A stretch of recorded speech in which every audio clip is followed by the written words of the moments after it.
in their eyes. And, you and I believe in individuality, in the person being the dominant thing, the individual being the dominant person. Today we live in a world where institutions are dominant, not people. The American, we the people, by the people, for the people. Now it's we the institutions, by the institutions, for the institutions. People are secondary. It's all about corporations and institutions. And the Federal Reserve is the biggest institution in the world. If you ask somebody what's the biggest corporation in the world, they'll say Google or Walmart or Exxon or something. But the biggest corporation in the world is the Federal Reserve System, right? And all the other corporations feed off the nipple of the Federal Reserve System. Well, it's like the Monopoly game. The bank always wins. It has unlimited money. It's not the people playing on the board. Exactly. The bank owns the board, the box, the shelf it's sitting on. But that's because you gave them the ability to make the money. You have to take that away from them. We need to take the bank away from the private bankers. Exactly. You have to take the creation of money away from the private bankers, and you'll solve 95% of your problems. Well, let me look at America. 10% growth rates every year like China's having right now. The U.S. had 10% growth rates until the Federal Reserve took over. And then if you look at that, it all starts really going downhill from there. Well, they destroyed the American worker. What they've done, here's what's happened. The Federal Reserve has created this massive inflation in America, which means that the American worker has to keep making more money to keep up with the cost of living. The more money they make to keep with the cost of living, the less competitive they become in the world economy. So now what happens is we have to pay our workers so much to keep up with the cost of living, say, well, screw the American worker, let's go overseas now and get the cheap labor. But really, that's a war being waged against the middle class. Of course the bankers print the money. Really, this is a war being waged against the middle class. The bankers print the money. Everything they're doing is about destroying any private pools of wealth or independence. Yeah, but what I'm trying to say is, because of the inflation that they've created, they've now allowed other countries to outcompete us. You see, because other countries don't have to pay as much money as we have to pay here to our workers to survive. Yes. So now we're not competitive anymore. So we've lost our manufacturing base. We've lost our competitive. In the old days, the American worker, you wanted to buy everything American. You wouldn't buy anything from Japan, which was cheap crap. And what does that leave us? It leaves America this military force, and so the elite's giving us a deal. We'll continue to build up your military and give you homeland security jobs, shift your economy over to being the bulldog enforcer of the New World Order. Exactly. You can either do, and by controlling the economy, they force everybody into that position. That's exactly correct. That's exactly correct. And there's no more manufacturing here. We're a service economy. We do nothing. We provide nothing. We provide nothing to the rest of the world anymore. Well, first of all, Freedom to Fascism is a movie that everybody should see, because we show the fraud of the income tax. We show how judges put people in jail for no reason. We show the corruption of the justice system, and we show how the Federal Reserve came into being and how it's controlling society, and how all the central banks of the world are working together through the Bank of International Settlements in Switzerland, which is the central bank for all the central banks, and how they all work together to create this one world government, the one world order, which is what they're trying to do. So Freedom to Fascism is a movie just to get you a good basic education about how the world is really working. And I really want everybody to see that movie. Critical. In terms of the CFR, in terms of compartmentalization, there are many good people, I believe, that are part of these organizations who don't even understand what the organization's really about. People like when I was in Germany doing cancer treatment, there was a gentleman there who was visiting a friend of his who had cancer, and he was a member of the CFR, and we were talking, and I showed him the movie. He said, "Oh my God, I'm going to resign. I had no idea this was what the CFR was about."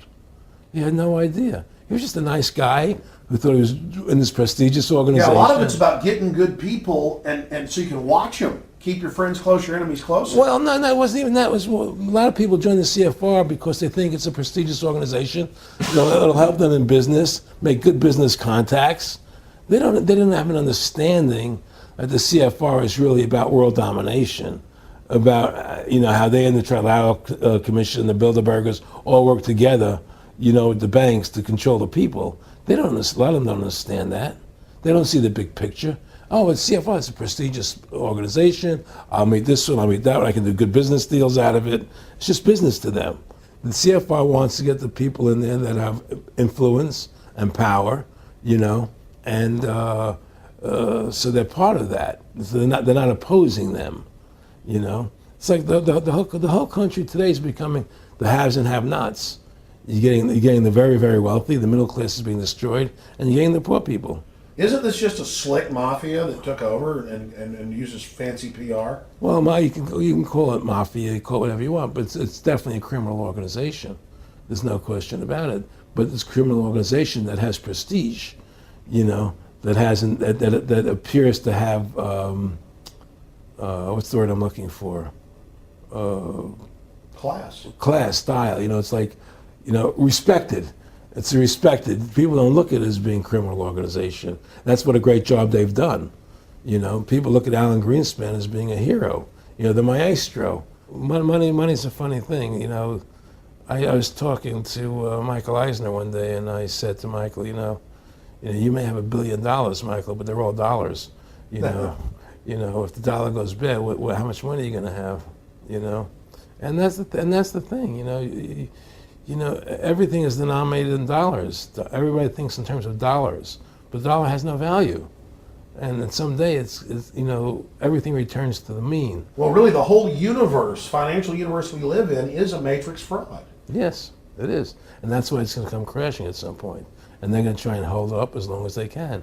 I mean, whenever they want to manipulate the markets, they can. If they want to send the price to go down lower, they can. If they want to send the stock market up, they can. They do that. There's no more free markets. You don't live in a society where free markets rule anymore. You don't live in a capitalistic society. But meanwhile, they say it's capitalistic right. and free market all day, when really they're waging war financially and politically. Exactly right. Aaron Russo, I want to thank you for this interview. Anything else you want to add? No, I'm happy to do it for you. How about your website? My website, freedomtofascism.com. Go over there, take a look at it. But just folks, all I can say is, take our country back, restore the Constitution. Don't let these bankers do this to us anymore. Stand up. Don't be afraid of them. And do what you got to do, And I have plans in the works. And when I get over my problems, we'll reveal them, And I'll be supportive of that. Thank you, Alex. And listen, you've done a great job alerting people to the truth. And don't. In other words, don't be afraid to be ridiculed by these people.